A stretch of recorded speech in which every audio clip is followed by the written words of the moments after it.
Okay, so it's my great pleasure to invite Ramprasad Saptarishi to give his two talks. So he'll be talking about lower bounds in circuits. Yeah, Ramprasad. Okay.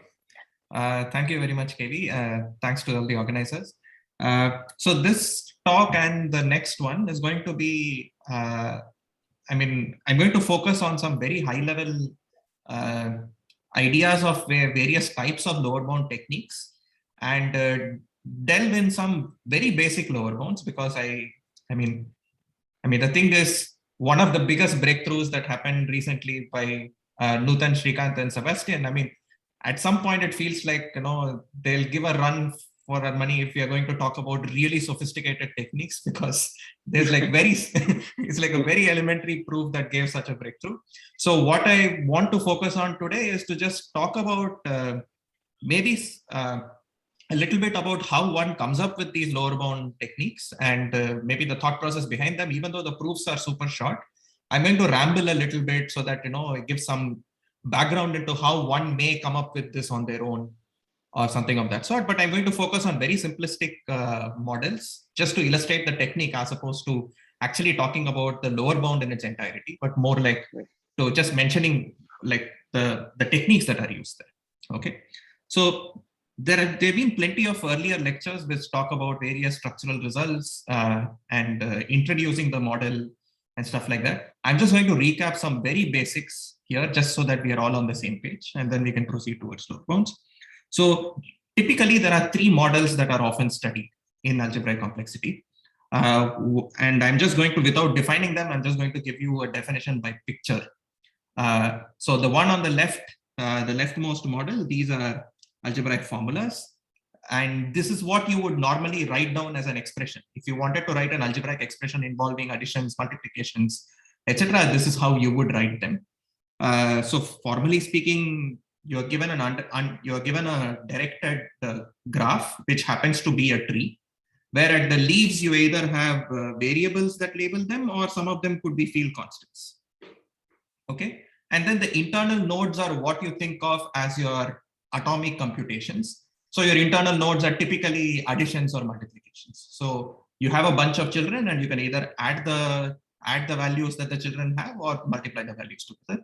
And sometimes you throw in some extra constants on these edges to account for some scalings.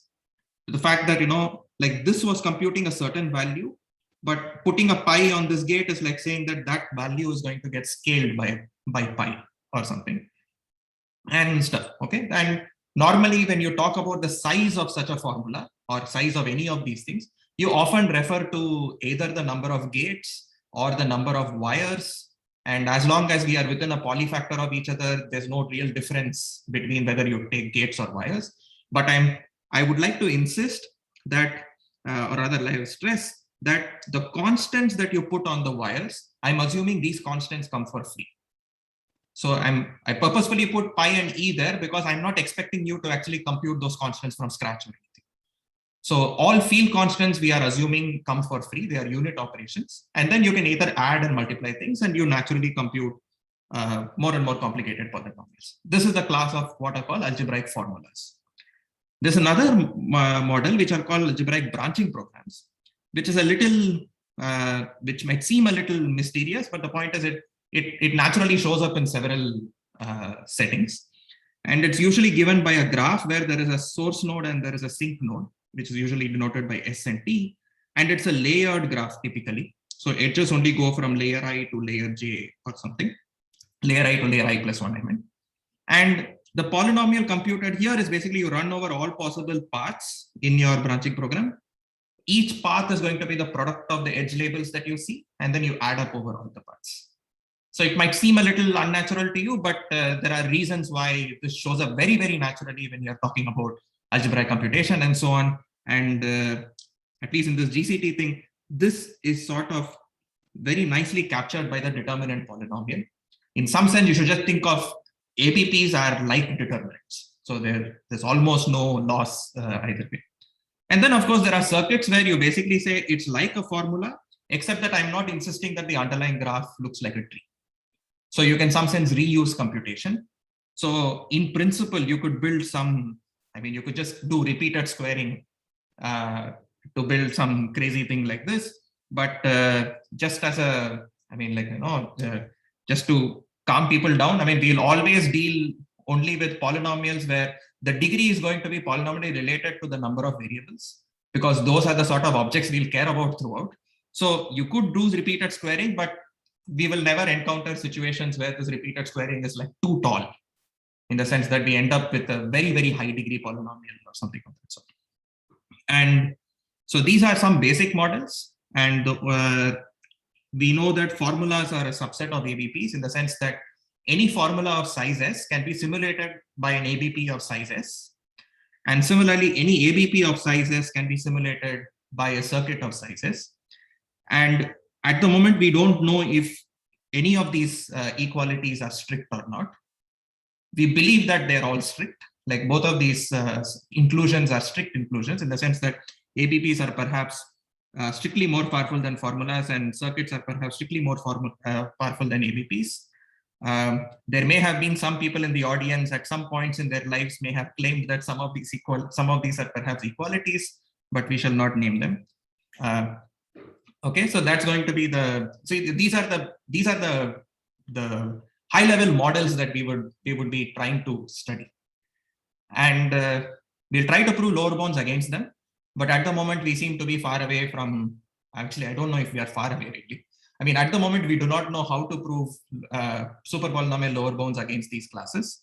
But nevertheless, what we can then do and ask for some sort of simpler versions of these problems, and maybe as a way of coming up with suitable techniques, which hopefully in the near future scales to one of these more general models or something. So we're going to be focusing on constant depth formulas.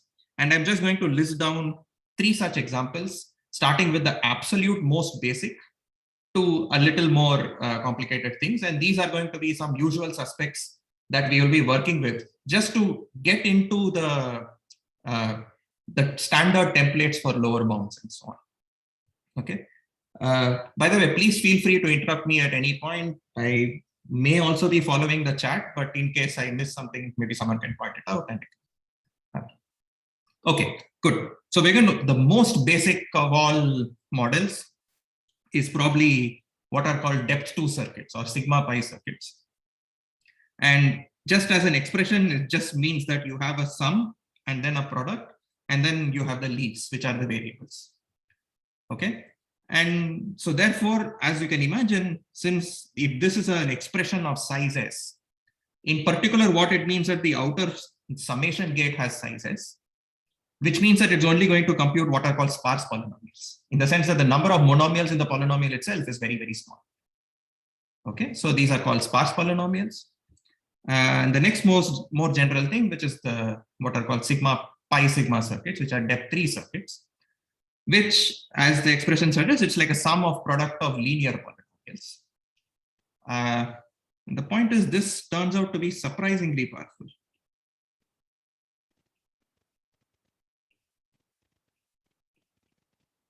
Okay, so even though this seems to be a fairly simple model, it seems to be surprisingly powerful in the sense that proving strong enough lower bounds here would actually imply lower bounds for general circuits, etc. Okay, and a sort of specialization of depth 3 circuits are what are called depth 3 powering circuits, where all the linear polynomials in a product gate are basically the same linear polynomial.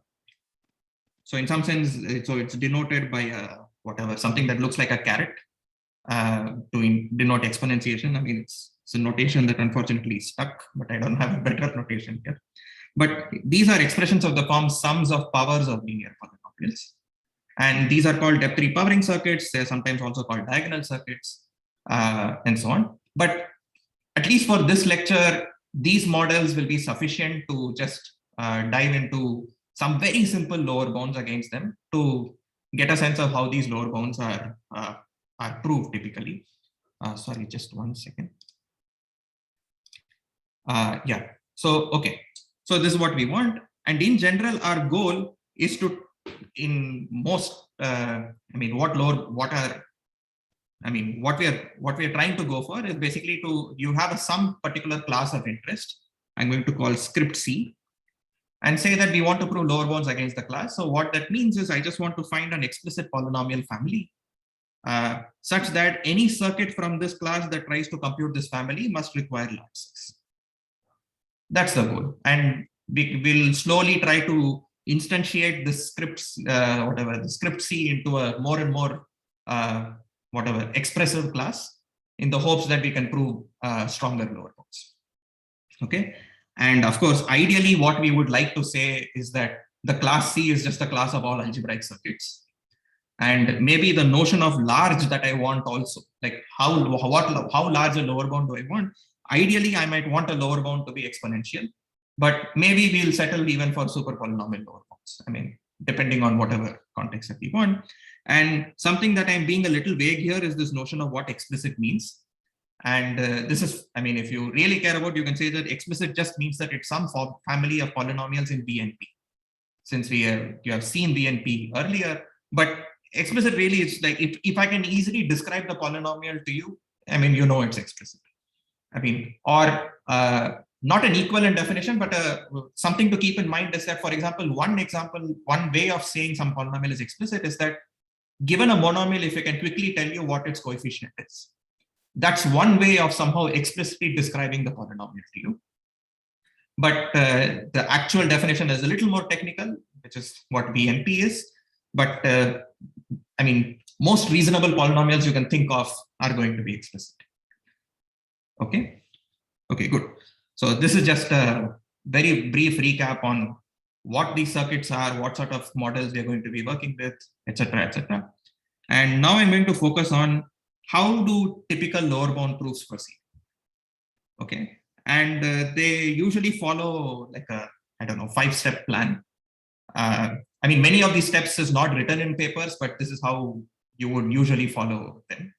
The first thing that you do is when you're trying to prove a lower bound against a certain class C, you try to identify some weakness of a class. Now, this could be some sort of a vague sense that you may have. Okay, so you just start off by saying that, oh, okay, this class is not too expressive because anything computed by this appears to have certain kinds of weaknesses. Okay, and once you identify such a weakness, you normally try to quantify that weakness using some sort of complexity measure. It's like a proxy for saying that it is the polynomial or whatever you're computing is easy. Okay, so you try to quantify this measure in some way, and then you prove an upper bound for your class. You basically say that any circuit that comes from this class must end up having a small measure, so that this measure turns out to be a proxy for the size of the smallest circuit computing this polynomial or something. And it's just that the proxy is easier to work with. Okay. And now to figure out whether this proxy is useful, what you normally do is you run this heuristic and then you ask yourself, what would the measure be for a random polynomial? Of course, you don't actually try to compute it, but you just try to make a guesstimate at this point. You sort of say that, if everything, if there is justice in the world, then the random polynomial must have such and such measure. I mean, you make some heuristic arguments to get a sense of how large this should be. And if this large is much larger than the lower bound, than the upper bound you had for the circuit, it is indicating to you that this measure has the ability to prove lower bounds. So at least this is a way of saying that a random polynomial is not, when you try to compute a random polynomial in your model, that will require large size. Okay, of course, that was something that we knew anyway. But this particular way of arriving at this proof might eventually lead you to find a way to find something that's like finding hay in a haystack. You know for a fact that a random polynomial has large measure. And now the task is going to be find some explicit polynomial that happens to have large measure. And I mean, usually in many instances, this is the part that often becomes technical because it's usually a lot of calculation to convince yourself that this explicit polynomial has the particular random features that you used in the proof in some sense. But mostly this is how a standard, a lower bound proof proceeds. Okay. Okay, good. And okay, in most of these cases, in fact, this lower bound proofs follow the following even more structured template, which I'll call subadditive measures. And the name should become clear pretty soon as to why we are calling it subadditive measures. So the first thing that happens is to somehow show that all circuits in your class can be naturally written as a sum of building blocks. Okay, and we'll just refer to these building blocks as some, whatever, script B or something. These are what we will call some sort of, it can be written as a sum of simples. Okay, so what I formally mean by this is that the C can be written as B1 plus blah, blah, blah, plus BT, where each BI is one of these elements, one of these simple things. And I would like T to be equal to some function of S. I mean, most of the time to S, that is the number of building blocks you require to write C, in this expression is usually just, I mean, the size of the circuit is usually upper bound for this, but there may be instances where maybe this T is not S, but some function of S. But mostly it's something to sort of say that if the size is, that's what you would want to say. Okay. Once you do this, you try to find a measure that basically spits out a number for every polynomial that happens to be subadditive. What I mean by subadditivity is that I want gamma of f plus g to be at most gamma of f plus gamma of g. That's what we mean by a subadditive measure. And the reason we are saying this is because I eventually want to get a handle on what is gamma of C. But instead, if I get a handle on what is gamma of B for any building block, then gamma, you get an upper bound for what is the value of gamma of C, because it is at most T times whatever is the largest value you could hope for gamma of B. Okay, and the whole point of coming up with a suitable measure with respect to your building block in this particular instance is that you want to somehow construct this gamma in such a way that for building blocks, the gamma is 1. I mean, this is a way for you to figure out that gamma for every circuit in this family that you're interested in, they're all going to be 1. Okay. And of course, the other steps are basically identical. Like we said earlier, now you convince yourself that if I pick this polynomial f at random, then gamma of f is going to be large. And then you find A in a histogram. Okay, this is just one specific instantiation of this typical lower bound proof technique. Okay, and in fact, I will also mention that many times what happens is gamma of f turns out to be something like I'm just going to write this, but I'll explain it shortly. Okay, usually what happens is there is some space of linear operators which seem useful. And what you do is you apply all your linear operators on the polynomial that you care about. Think of all of them as giant vectors and just take their dimension. So often gamma of f turns out to be, or another way of writing it is gamma of f turns out to be like the rank of some large matrix where every entry turns out to be some linear function in the coefficients or something. But this is just a whatever, some settings, but there are many settings where it doesn't follow this template. It might follow something completely different. Okay, so this is what happens. So today's agenda, what I'm going to do is I'm going to give you some examples of lower bounds that follow this technique and some examples of lower bounds that don't follow this technique. To just say that, this is a useful template to have in mind, but I mean, you shouldn't be too tied to this form of proof technique because things could behave very differently. And we'll see very natural examples of that. Okay, so maybe this is a good point to just stop for questions if there are any, if there is some part that's unclear. I mean, I've been quite vague about everything, but we'll come up with proper examples of what I mean here. Okay. Okay, so if there are no further questions, what we are going to do is we are going to start with the basics and try to start proving lower bounds for some of the simple classes that we spoke about. So we're going to begin by proving lower bounds for sigma pi circuits. I mean, I know this is going to be completely trivial, but I'm going to do it in some stupid generality only because to show you this particular, whatever, instantiation of the template. Okay, Now, it should be no surprise to you that the set of simples are monomials. Every polynomial can, of course, be written as a sum of monomials. And what is your gamma supposed to be? Just set your gamma to be the sparsity, which is how many non-zero monomials does your polynomial have. Okay. Now it's trivial to sort of see that obviously gamma of b is at most 1 for every monomial, and it's certainly subadditive. Okay. Now we have come up with a measure gamma. We have a set of simples, and we have an upper bound for the circuit class. So the next thing we should do is to figure out, does a random polynomial satisfy this property? So we then run a heuristic and say that, oh yeah, if we pick up a random polynomial, it's likely going to have a lot of monomials in it. So with high probability, gamma of f is going to be very large. Okay, that tells us that, yeah, okay, this has the ability to prove lower bounds. And now what you do is, okay, let's find A in a haystack. If only we could find one polynomial that has a lot of monomials in it. And here is one stupid polynomial. So this is a polynomial that has 2 power n monomials. And therefore, we have our lower bound against depth 2 circuits.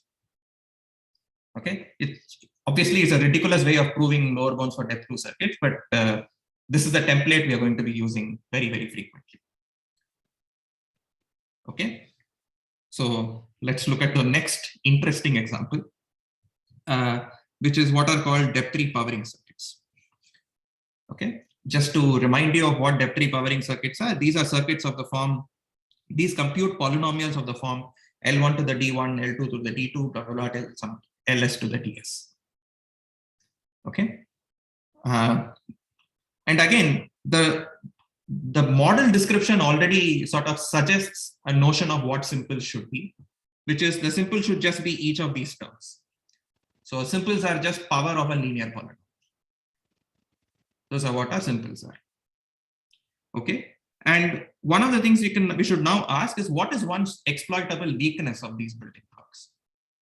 What is some unusual property that this building block has, which we don't expect a typical polynomial to have?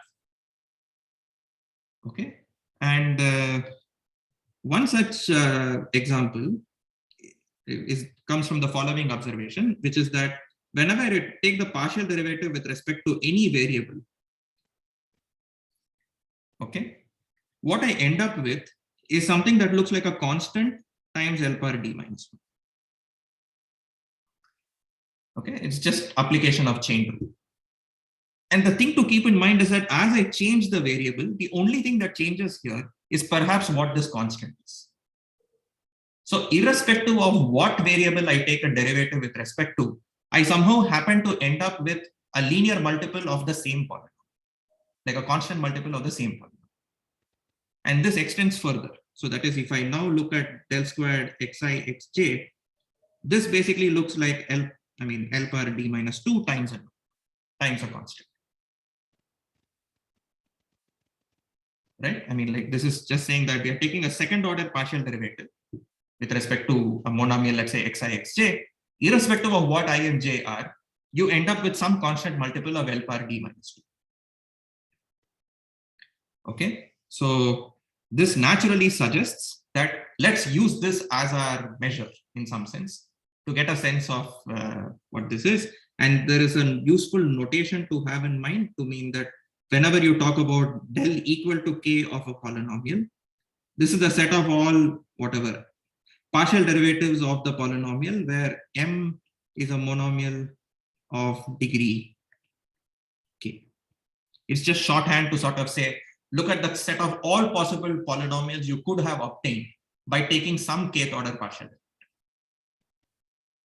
Okay, so a simple observation is that if you look at a kth order partial derivative of L to the d, irrespective of what this linear polynomial then is and what this exponent d is, any kth order partial derivative is going to be some scalar multiple of L power d minus k. Which means if I think of them as this big bag of vectors living in this ambient space of all possible coefficient vectors or something, somehow they all happen to be scalar multiples of each other. Which means that the dimension of this entire space as a vector space, that is, if you take the span and look at that as a vector space, the dimension is just at most 1 because it's spanned by a single polynomial, which is n to the d minus k. Okay. And as you would expect, obviously, if I replace L to the D with a random polynomial, you don't expect there to be any useful dependency between different first order, different partial derivatives.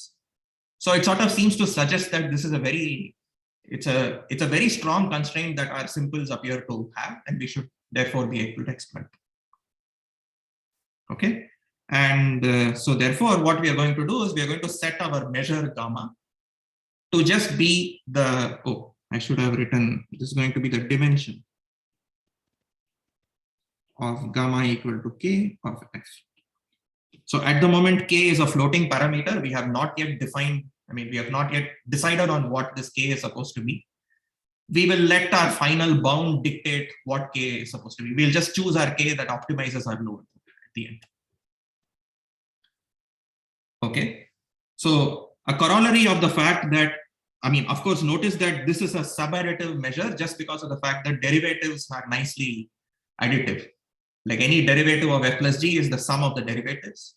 So dimensions can, naturally these things form subadditive measures.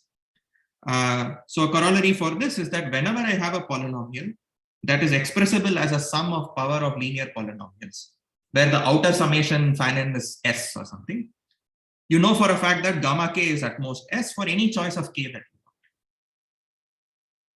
So this solves part 1, which was to start with our model and try to come up with some upper bound for the measure for our model. So it tells us that any small depth-3 powering circuit has small measure. Okay. And now let's ask ourselves, suppose f was a random n-variate degree d polynomial. What do we expect gamma k of f to be? Like, what is a good heuristic for this? Okay, now let's ask ourselves the following. So the gamma k of f was the dimension of some big bag of vectors. So there are 2 stupid upper bounds for what is the dimension of a big bag of vectors. One is how many vectors did you start off with? That is one trivial upper bound. The other upper bound is how long are these vectors? Like how many coordinates do these vectors have? Okay, so let's just get a sense of that.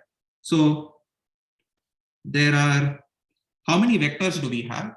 We have as many vectors as degree k polynomials on n variables, because this is the set of all possible partial derivatives we could have taken. Okay, and then that number is something like n plus k choose n plus k choose n or n plus k choose k.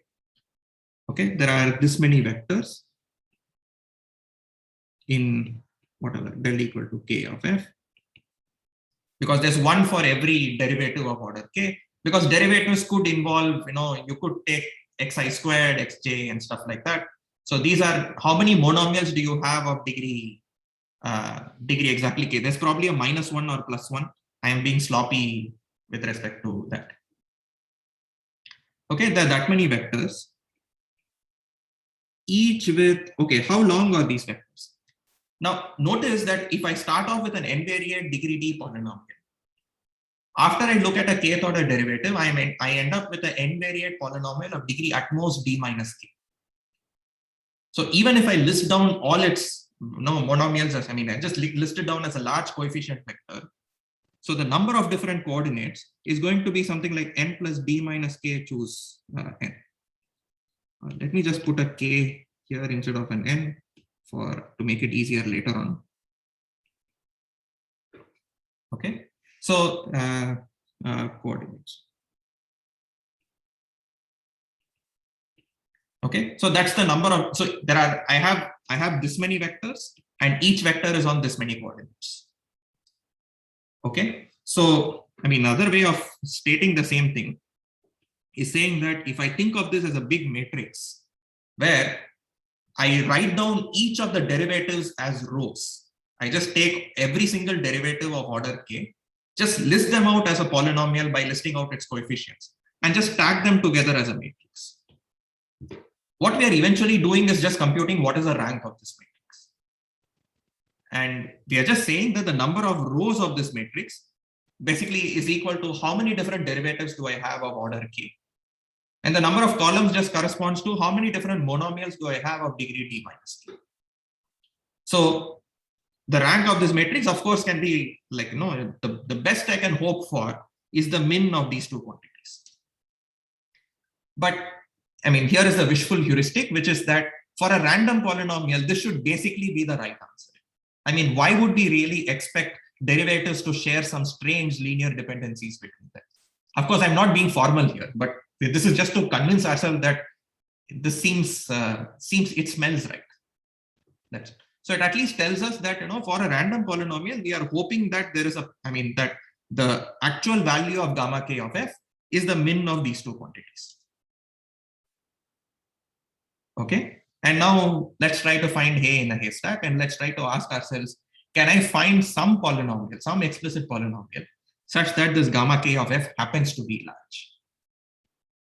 Okay. And notice our notion of large at this point, all I want to do is beat S. I mean, if I'm interested in super polynomial lower bounds, I'm just interested in finding some polynomial such that this gamma k of f is super polynomial. That's all I care about. Okay. So a natural thing is to start off with the simplest polynomial you could think of and ask, what is it for that? So even if you take a single monomial, x1 through xn, notice that any partial derivative of order k is just going to, it will knock off those variables and you're left with whatever is the rest. So, in fact, this is exactly equal to n choose k. So gamma k of f just happens to be n choose k. Okay. So this suggests that if this polynomial is computed by a depth 3 powering circuit, on one hand, we knew this was true because this didn't care about what exactly the polynomial was. But on the other hand, for this specific polynomial, I know that gamma k of f is at least n choose k. And you put this together and you get that S is at least n choose k. Okay. And now we can set k to be equal to n by 2. This implies S is like 2 to the omega. Okay, we just reserved our choice for k so that, finally, once we know what lower bound we're getting as a function of k, we can then decide what the choice of k should be. Okay, so this in some sense is like the first lower bound proof that one normally sees. It's a very simple proof, but it introduces this idea of working with derivatives and thinking of polynomials as vectors, thinking of all these derivatives as independent vectors, collecting them all together, looking at the dimension, etc. Okay. Now let's try one more of this form. As I mentioned here, we will now look at depth 3 circuits, which are things of the form sums of powers of linear polynomials. And as I mentioned, these are surprisingly powerful. And until very recently, we didn't even have super polynomial lower bounds against this model. But what we will do instead is we work with a slightly weaker, I shouldn't say slightly weaker model. We'll work with something that feels like an innocuous weakening of the model, but this will make a huge difference. Okay, which is what are called homogeneous depth 3 circuits, where what I'm going to insist is that all the linear polynomials that show up here are all homogeneous linear polynomials, or they're also called linear forms, in the sense that there's no constant term. Okay, if you're working in such a setting, it turns out that you might as well assume that all the product gates have exactly d linear polynomials that multiply together, where d is the degree of the polynomial. Okay, so this is just a slightly simpler model where we are just insisting that I don't want to work with every gate having a different different number of linear polynomials being multiplied together and added. The number of polynomials that you multiply at every gate is the same, which is d, and all the linear polynomials are constant free. Okay, and once again, the natural example of the class of simples are basically products of linear polynomials. A product of d linear polynomials is what I will call a simple. That's what our B is. Okay. Now the question is, what is an exploitable weakness?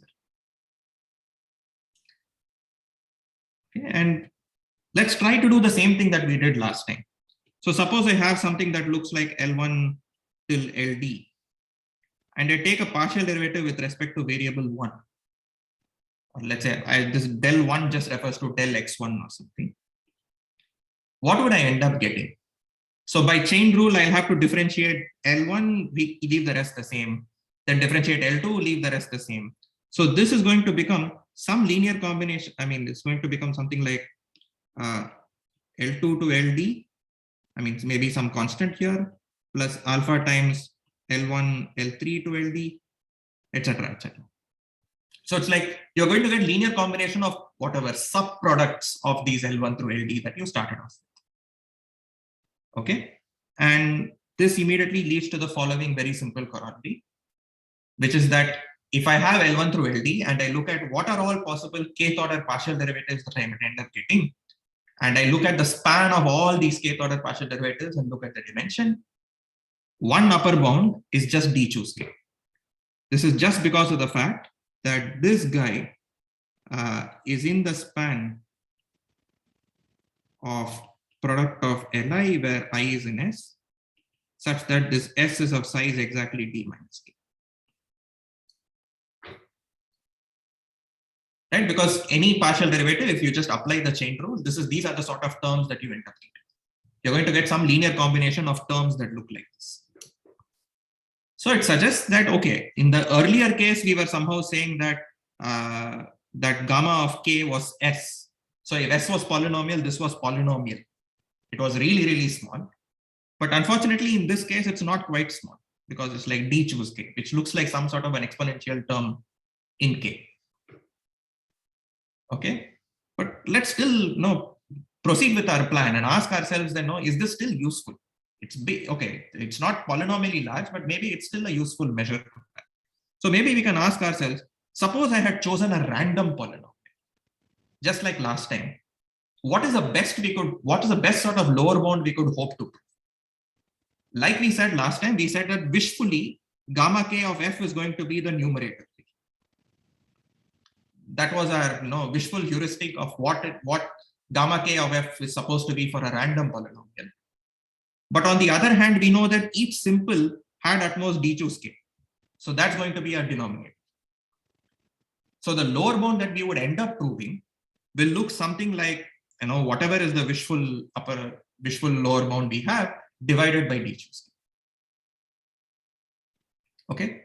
Now let's just plug in parameters to get a sense of what would happen if we plugged in certain set of parameters. So suppose k we set it to be something like d by 2. Okay, what would happen? The numerator. So this will start looking like something like n choose d by 2, and this also starts looking like n choose d by 2. So this roughly looks like n choose d by 2, where okay, but on the other hand, the denominator, okay, this is like roughly 2 power d, because it's like d choose d by 2.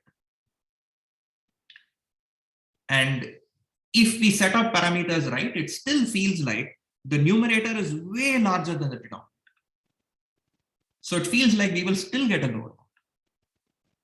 Okay, so if we do set up parameters in such a way that like k is d by 2, but think of n as being, I don't know, something like 100d or something, then this term appears to be much, much larger than 2 power d. So it feels like we are still getting a strong lower bound, and indeed we do. It turns out that if you take your polynomial to be the elementary symmetric polynomial of degree d, where you set n to be equal to something like 100d or something that is a little larger than d is good enough. I'm just choosing 100 for safety. Okay, if you choose your elementary symmetric polynomial, then turns out that the actual dimension of partial derivatives, I should have written dimension here, turns out to be very much equal to the wishful bound. So it's more or less equal to that. There's some polynomial factors here and there, but that doesn't really hurt us. So this basically suggests that any such circuit computing the symmetric polynomial must have roughly, I think something like 2n by d whole to the d by 2 or something. That I'm just applying some sort of Stirling's approximation here. divided by 2 power d, which is going to be exponential depending on what n and d are. Okay, it's just finally we need to just set parameters such as something like that. So this is a super, like a really interesting example to sort of say that here is a polynomial such that any homogeneous depth-3 circuit computing it requires really large size. It requires exponential size. But on the other hand, you had seen earlier that if you're willing to forego homogeneity, that is, if you're willing to tell yourself that, no, I'm okay with the linear polynomials having constant terms, and I'm not going to insist that the computation is homogeneous in some sense, even though the polynomial is homogeneous. Like insisting that the computation is non-homogeneous, there is a surprisingly much smaller circuit, depth-3 circuit for this. This is Benor's construction of using interpolation to construct the elementary symmetric polynomial.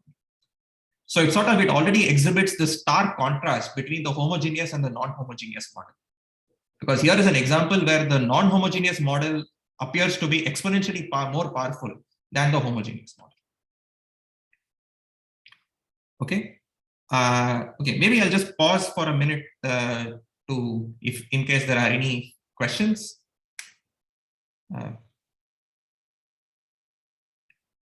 Okay, good. So if there are no further, yeah, so there seems to be very clear. No, okay. It's very clear.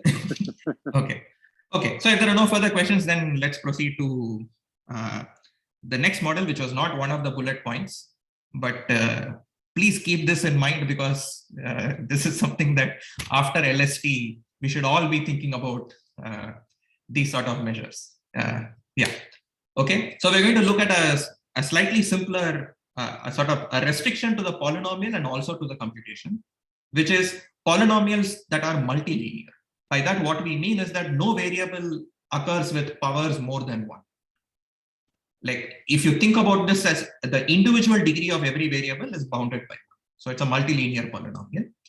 And one could ask, okay, if I'm computing a multilinear polynomial, maybe I can insist that my circuit computation is also syntactically multilinear. One way to enforce it is that whenever you multiply stuff together, you should multiply variable disjoint stuff so that you have no scope of creating higher powers of any variable. So I'm just going to work with just an example of depth-3 circuits where I put this multilinearity restriction, where all we are saying is that I have an expression of this form where I tell you that for every I, Li1 through Lid happen to be variable disjoint. Okay, so that's what multilinear depth-3 circuits mean. Okay, now let's do the same thing, which is that I'm going to set B to be my set of all variable disjoint parts. I mean, like products of linear polynomials. That's our set of symbols. And now we want to figure out what is a good measure for this. I mean, we need to build a complexity measure that has the properties we're interested in. Okay, now the thing is, whenever you have L1 through something like LD, if you just split the linear polynomials into 2 halves. Okay, notice that the left halves depend on a bunch of variables and the right halves depend on another bunch of variables. And these sets of variables are completely disjoint. Okay, so now imagine there are 2 people, which are usually called Alice and Bob, whose goal is to compute what is the product of linear polynomials on a specific input.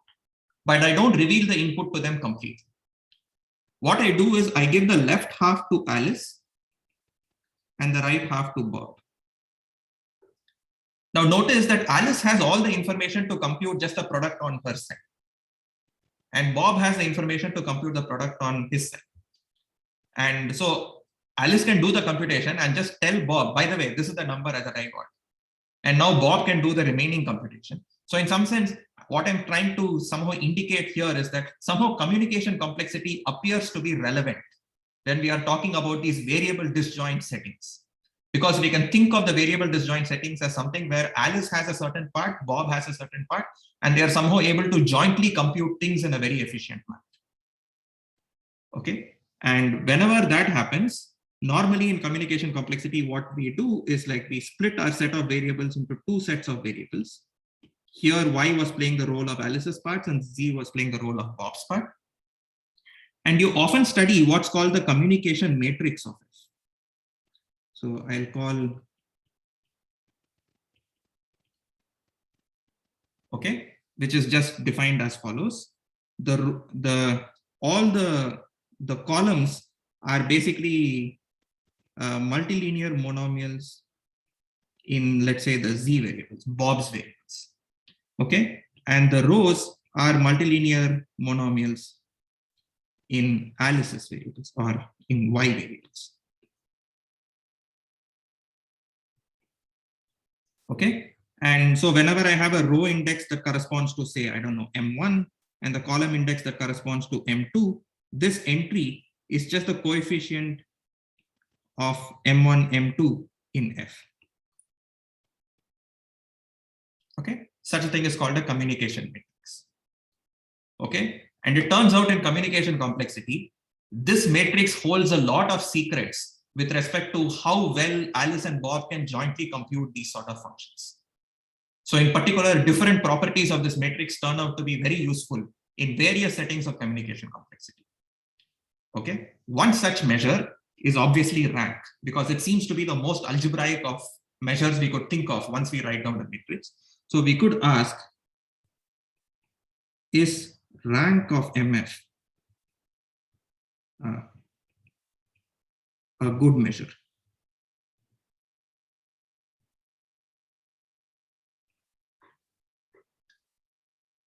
Okay, so in the sense that suppose we are trying to build a heuristic measure that works, one possibility is like we look at this communication matrix, try to somehow hope that the rank of this communication matrix is going to be small for our simples in question. The problem is it's not quite true because of stupid examples like this.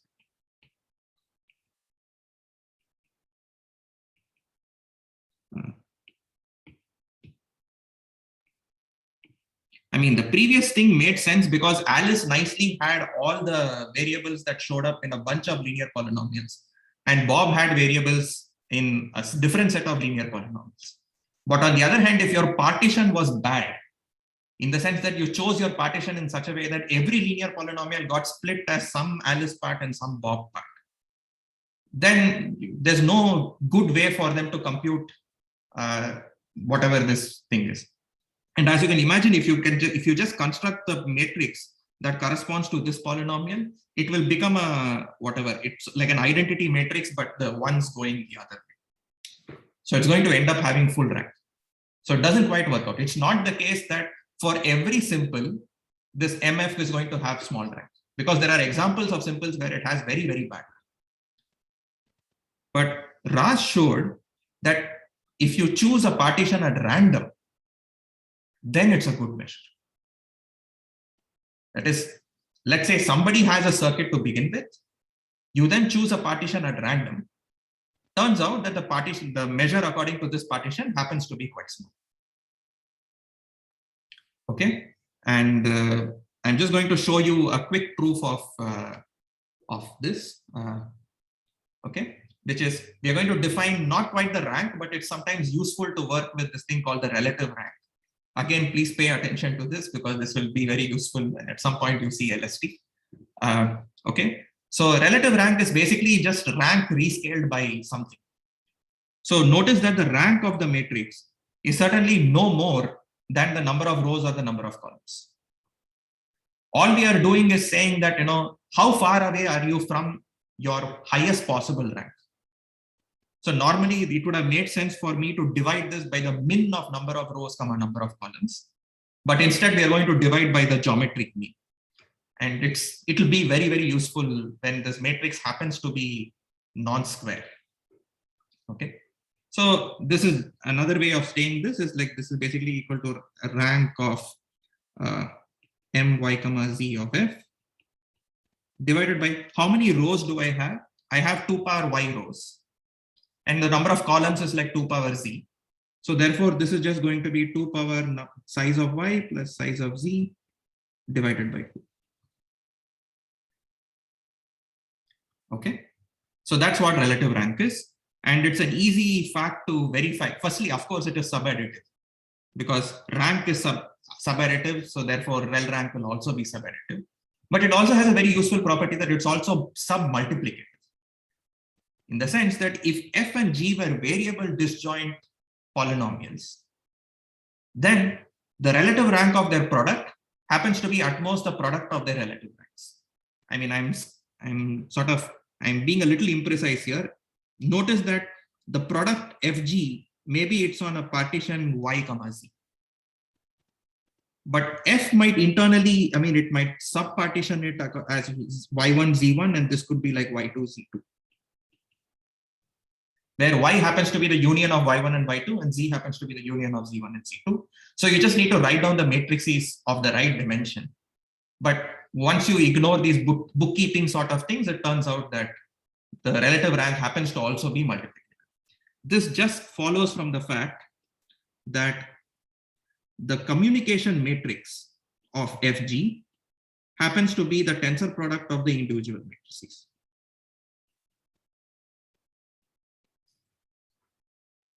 Okay, if you order the rows and the columns the right way, it turns out to just be the tensor product of these matrices. So which is why this is true. Okay, so let's fix some settings. So let's just say that the number of variables is twice the degree, because I'm keeping an expression like this in mind, where I have y1 plus z1 blah, blah, blah, till yd plus zd. So the number of variables is twice the degree that I'm interested in. And now let's ask ourselves, what can I say about the expected relative rank? That is, if I pick a partition at random, how large do I expect this to be? Okay. Now notice that I would like to say that this k is no more than d, because L1 through Lk should compute, it can only use n variables and it has to be variable disjoint. Except there is one catch, which is that some of these LIs could just depend on a single variable.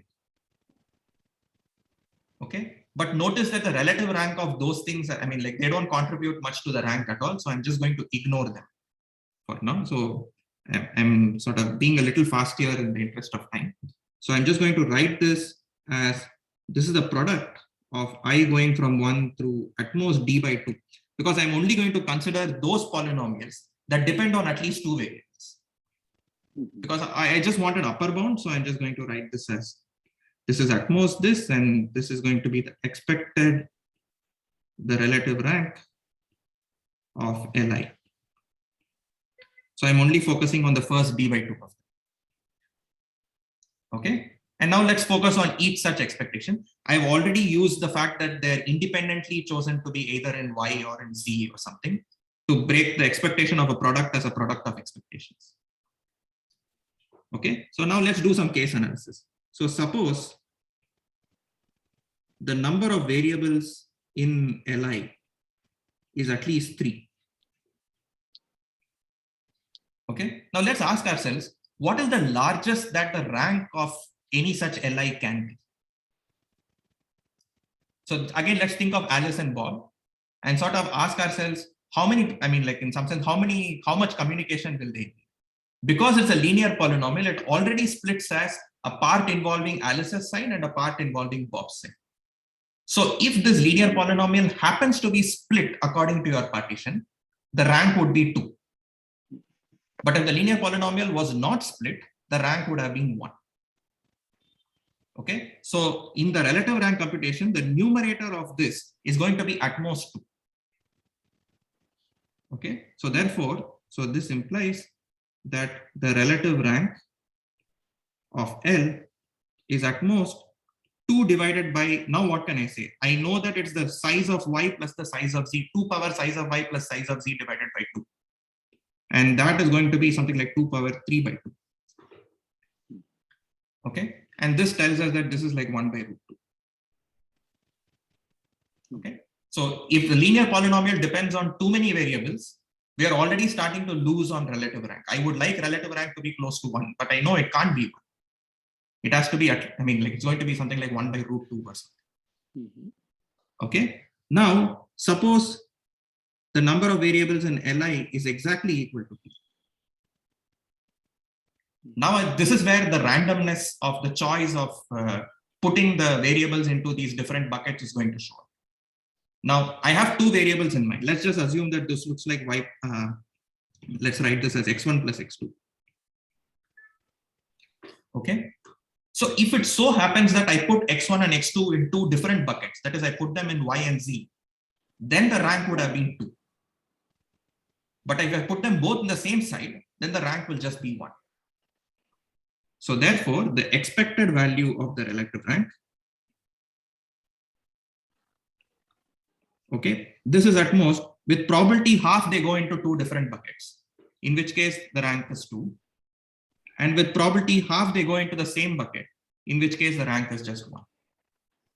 But I need to divide the whole thing by the denominator, this 2 power, this thing. So this is going to be a by 2 and it's going to be a by 2. Okay, so this turns out to be like 3/4. So therefore, this says that the expected rel rank of L1 through Lk, this is at most 3/4 to the d.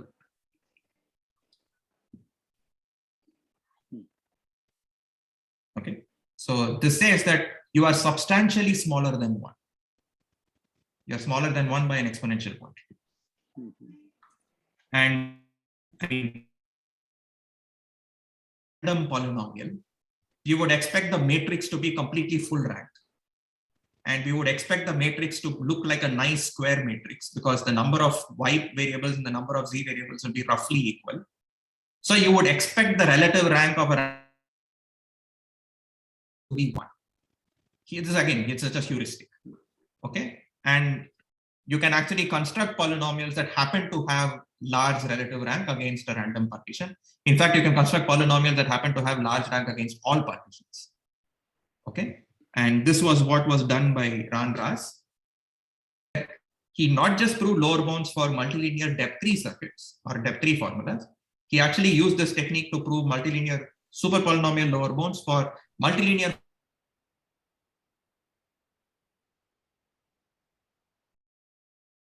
to make sure that the determinant and permanent goes through this thing and so on. So the proof is a little more involved, but it's more or less the same idea. Okay. And recently, Suryajit, Christian, Nutan, and Shrikant, they use this to actually show that there is actually a depth hierarchy theorem within multilinear formulas. 10 multilinear formulas, such that computing them using depth 9 multilinear formulas will require very large cells. So there is in fact a depth hierarchy theorem there. Okay. Oh yeah. So Raz and Yehudiyev proved lower bounds for constant depth multilinear formulas, and CELS actually gave the hierarchy there. Okay, good. So these are at least some examples that I wanted to show which follow the template. And I now want to give a couple of examples that don't follow the template, but maybe this is a good point to pause for questions if there are any, some part of it was unclear. So what was the intuition behind relative rank actually? So the thing is, you could do the same argument just using rank. Mm-hmm. It's just that one needs to, there is some stupid case analysis that shows up there. Relative rank versus rank is just to, it just makes the analysis nicer. Okay. But I don't think there is any real gain besides just making the analysis nicer. Everything that I said for rank can be done with, sorry, everything that I said for relative rank can be done with rank as well. Okay. So the thing is, I mean, like, for example, when if you have a linear polynomial that depends on lots of variables, you intuitively want to say you've already made progress. Because if I'm using 100 variables, I could have potentially contributed to rank something like 2 power 50. But instead, at best, I can contribute a rank of 2. So I've already lost a lot. So, but somehow relative rank lets you capture that. It immediately tells you that, okay, the rank was just 2, but the denominator looks like 2 power 50. So you've already wasted a lot in your relative rank. So in that sense, I think it's more intuitive to work with it, but it's just to make the calculations, etc. Yeah. Okay, good. So now what I'm going to do is I'm going to give you a couple of examples of lower bounds that don't follow this template. Okay, and one of them is the classical lower bound of Bauer and Strassen, which is to say that, you know, any general algebraic circuit that computes this specific polynomial, which is just sums x1 to the d plus x2 to the d, blah, blah, blah, till xn to the d, it will require size that looks like omega n log d. Now notice this is also tight because there is indeed an omega n log d circuit for this polynomial, which is you do repeated squaring for each of these xi to the d's, and then you add one gate for each of them. So there is an upper bound of n log d, and this Bauer and Strassen's result showed a lower bound for general circuit, of n log d as well. And at the moment, this is the best lower bound we have for general algebraic circuits. Okay, so this has not been improved for a while. Okay, so I'll give a very high level picture of how the Bauer-Strassen algorithm works. This is mostly to tell you that not all lower bounds follow this technique. The template that we described earlier. Okay, so the first step is this like a miraculous transformation that Bauer and Strassen thought of, which is to say that if suppose someone gave you a circuit that computes a polynomial f and the size of the circuit is at most s, then there is a way to simultaneously compute all its first order derivatives by just paying for a constant factor in size. The naive way of doing it obviously is that if I have a circuit for f, I have a circuit of size s for each of the first order derivatives. So it feels like they would end up paying a factor of s times, the final size would be s times n. And Bauer-Strassen showed that no, actually you can actually do it in just at most 5 times s. There's a lot of reuse of computation that you can do. Use the fact that you are working with circuits to save on the naive way of computing all the first order partials. By the way, I should mention that this particular technique of starting off with something and computing all its first order partial derivatives, it's known in the machine learning community as backpropagation.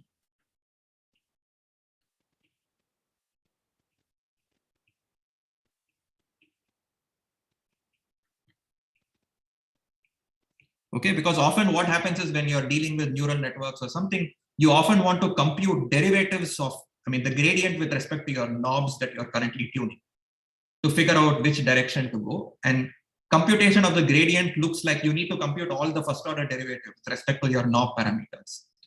And there is a backpropagation algorithm that is usually done in ML. And it's exactly Bauer-Strassen. I actually don't know which came first. If you think of an algebraic circuit as a neural network where these x1 through xn are your knobs and you just do backpropagation, you rediscover Bauer-Strassen.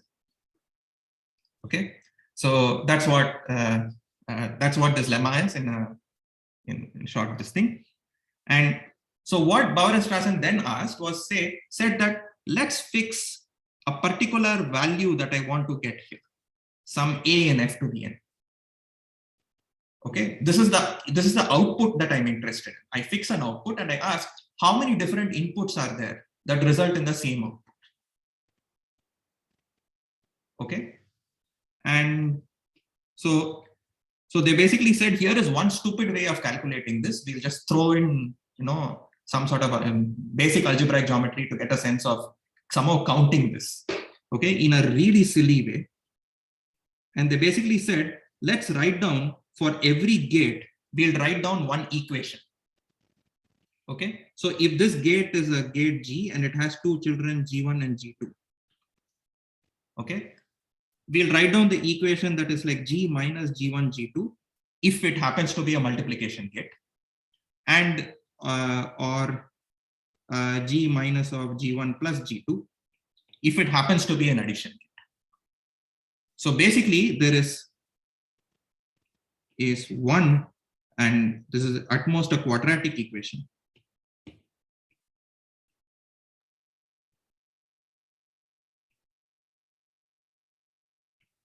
For each gate.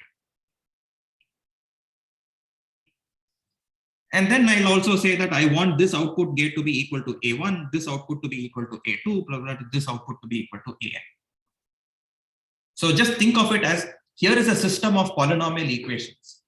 I want to know how many solutions does the system of polynomial equations have. Okay, and I want to know, I want the number of solutions to S quadratic equations. where S is the size of the circuit.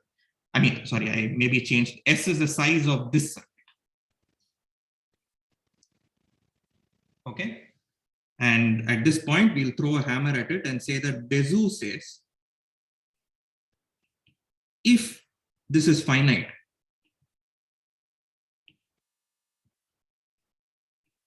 then there are at most 2 power s. Okay, because they're all quadratics. So it's like product of 2's s times. And that's what you get. In fact, if you're a little bit more careful, you get 2 power the number of multiplication gates, because the multiplication gates are the ones that give you a degree 2 equation. The others give you a degree 1 equation. So if you want to really be careful about that, you can do that.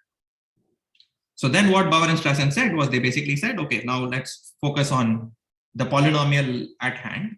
Say f was a polynomial f x1 through xn. I now need a multi-output circuit.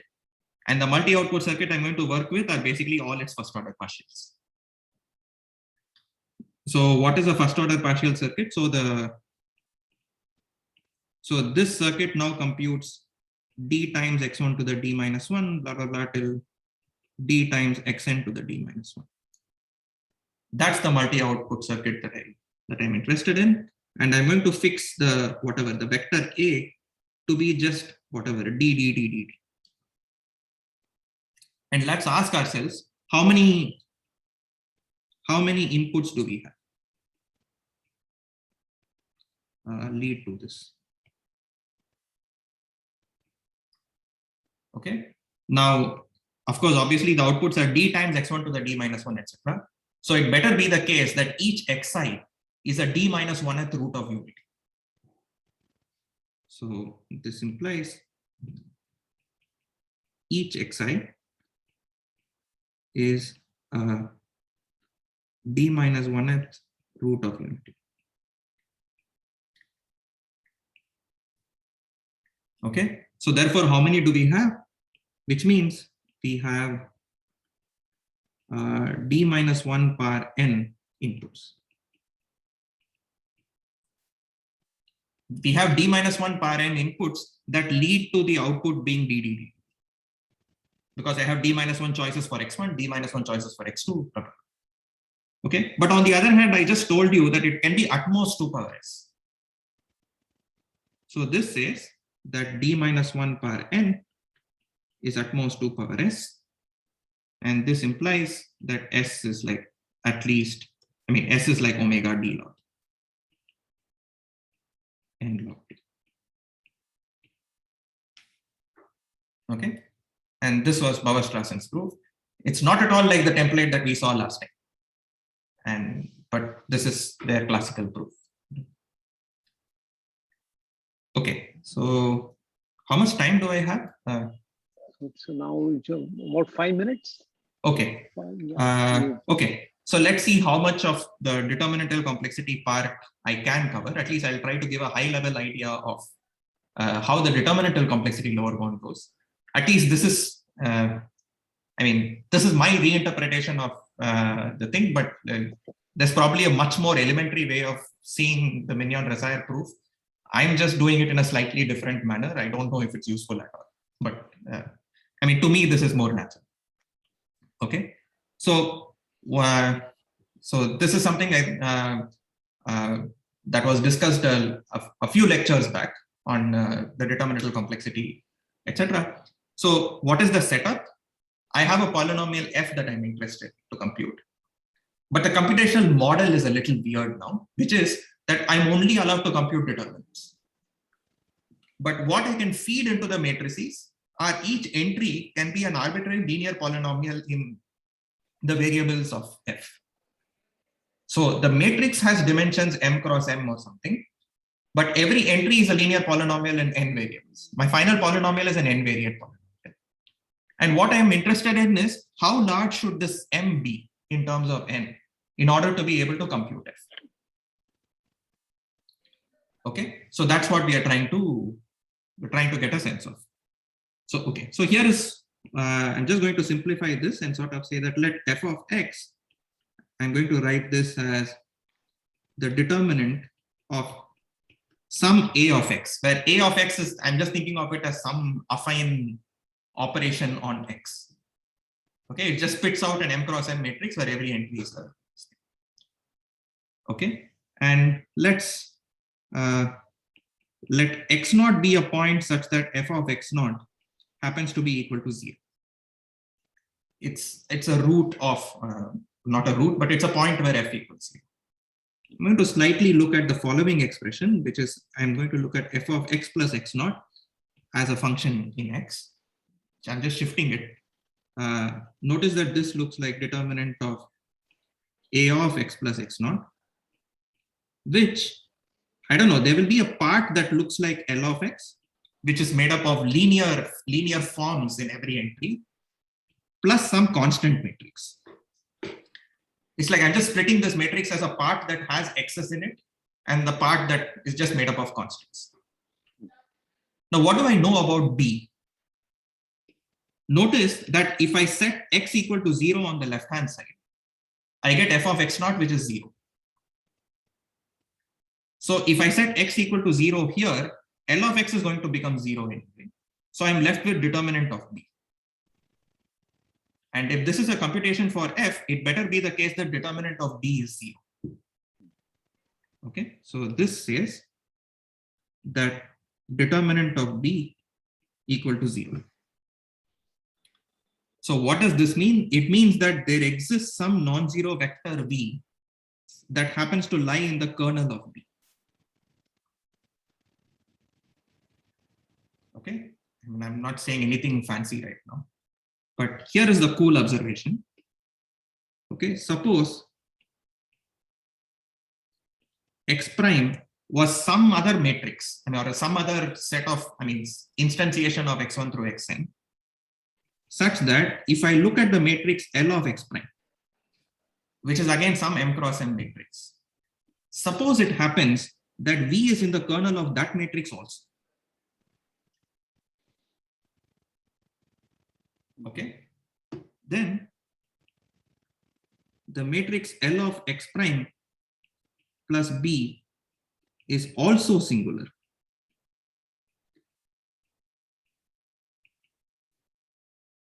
Because V happens to be in the kernel of this matrix. I have a non-zero vector which happens to be in the kernel. So of course, this is also singular. And this implies that f of X prime plus X naught, this is also equal to 0.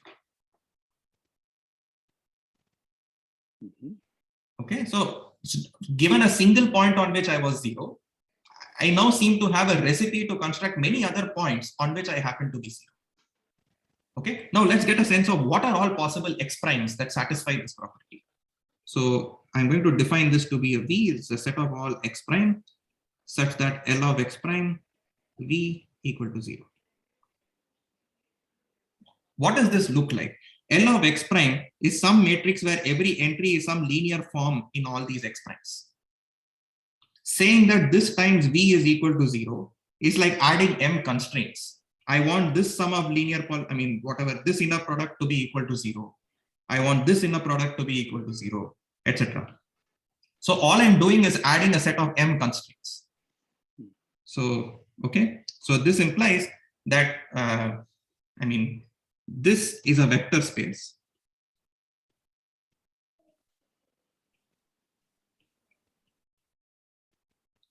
of dimension at least the ambient dimension minus M, where I'm thinking of capital N as being the number of variables that F depends on, and M is the dimensions of the matrix for the determinant that we wrote down. Okay, this is just from the fact that this V is just a set of adding something like M homogeneous linear constraints on the ambient space. Okay, so this is like a remarkable statement by saying that you picked up an X naught which was on the variety that F was 0. The variety of F had some arbitrary point X naught on it. Now I'm saying it's not just that X naught is 0. There is a huge vector space sitting at X naught that is 0 throughout that vector space. And this is not some infinitesimal, I'm not saying something like nearby, it looks like there is a vector space there or something. No, there is an honest to God vector space around X naught on which F is completely 0. And now you should basically ask yourself that if I pick f to be a random polynomial, why the hell would this be true?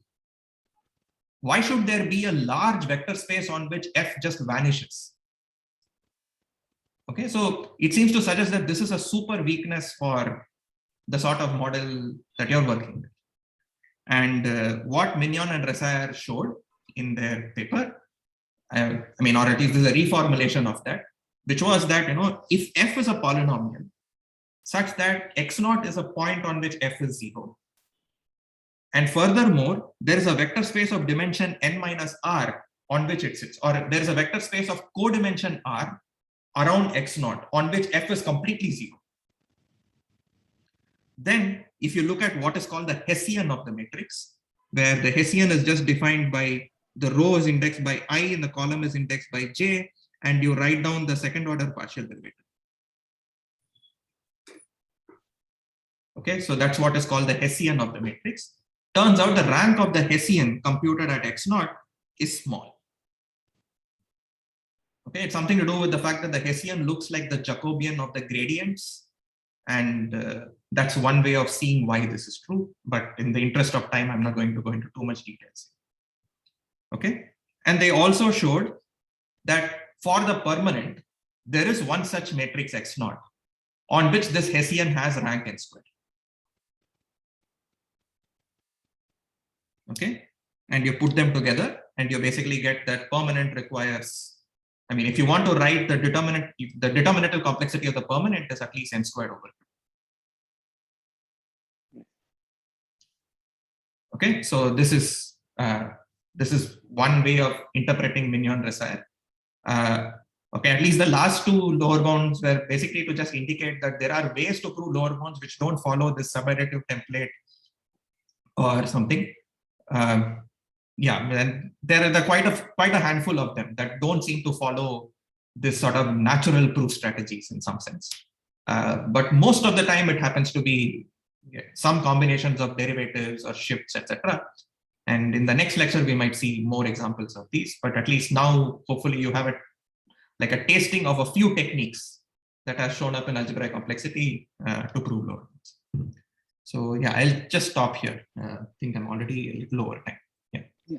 Hey, Ramprasad, I have a question. Yeah. Go on. So if you look at it as directly as a dimension of a vector space, so the best lower bound you can get is n minus m, like so something in the order of n. Yeah, that's right. And so is there a possibility? Okay, with Hessian, there is you cannot get anything more than the number of vectors. So is there a possibility of using this this view as a vector space? Can you get something better than n? Maybe taking some other higher dimension? Or is it still going to be order n? I feel like, I mean, my immediate reaction seems to be that I don't think you can beat n here. But I don't have a concrete reason why. But I mean, in some sense, the only way I mean, in some sense, because you're only working in an ambient space of n variables, your matrix could be very large, but your ambient number of variables you're really working with is just n of them. So the best I could hope for is that the thing is completely zero or something. And so somehow it feels like the moment m crosses capital N, I don't seem to be getting anything from this particular way of proving it. But there is a paper by Mrinal Kumar and Bentley Volk where they prove determinantal complexity lower bounds for a different polynomial. In fact, the polynomial that Bauer and Strassen studied. And they managed to prove a determinantal complexity lower bound that is larger than it. So here are examples of polynomials where the determinantal complexity happens to be more than the ambient thing. So their proof technique is different. There's also a similar paper. It's one of the references in the Kumar-Volk paper, which also shows how you can beat this threshold of n, but it's often some form of reduction. You start off with a determinantal complexity expression of one type and then convert it to a different expression where you trade off the number of terms to the degree or something of that sort and then prove a lower bound. But this vanilla way of proving it, just by focusing on how large a vector space could you have on which you are completely zero, on like embedded inside the variety, that I don't think will give you anything better than. Thanks. Yeah.